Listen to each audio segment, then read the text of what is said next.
MJ here. We're going to start some foam roller training, and each of the body parts will be a separate segment for the foam roller, just so that we can incorporate them into workouts. So if you have your if you have your foam roller, there's a couple things that you need to be aware of. That it can be painful. I remember the first time that I did this. I'm just going to cut to the chase on this. I can remember the first time. I thought they were nuts for putting me on this thing. It hurt so bad, but I have since, found it to be incredibly relieving of pain. So I want to start off with letting you know that each of these may be a bit painful, but give yourself the chance to reap the benefits of it.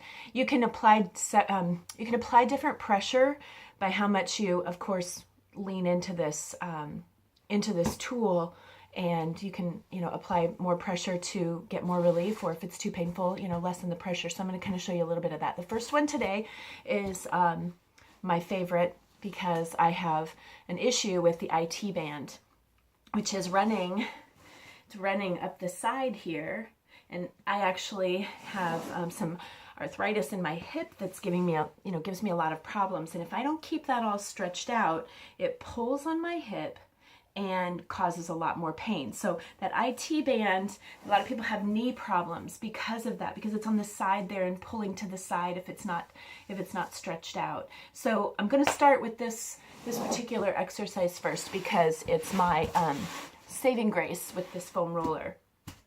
So when you do this one, you're going to lay, set your hip just below your hip on the foam roller.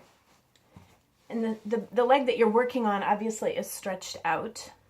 I keep my foot in front of me. I want to be able to control the pressure that I'm pushing on the foam roller. You can always lift up with this leg if it's too much when rolling. So you're going to work with your hands and move it down.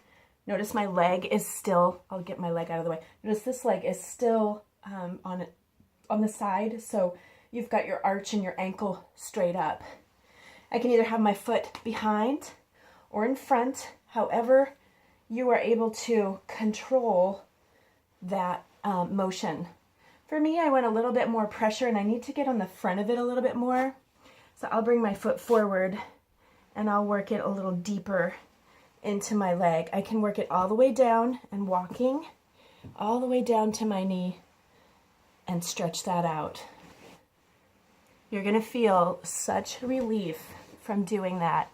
And you know what? I do it a couple times a day, just because it's so much relief. I mean, I can do this on my bedroom floor, anywhere you want. And I think I told you before, you could get a travel size one of these. So if you're somebody that travels a bit, then you might want to have an extra one in your luggage, so that you can do that at any time. And of course, you're going to switch sides. I find that doing the IT band and the glute and hamstring one are definitely, exercises that I do together.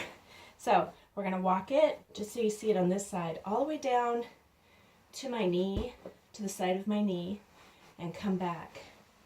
And like I said, if it's too much pressure, you can lift up off of that. Now, you may find that you don't want it on the side as much. You want it on a little bit further back. So you can do that with your leg in the back as well. And walk it up all the way down to your knee and stretch that out. What is that doing? Well, the foam roller is pressing against that and elongating. So super important to keep things nice and long and stretched out. So that's the IT band stretch on the foam roller.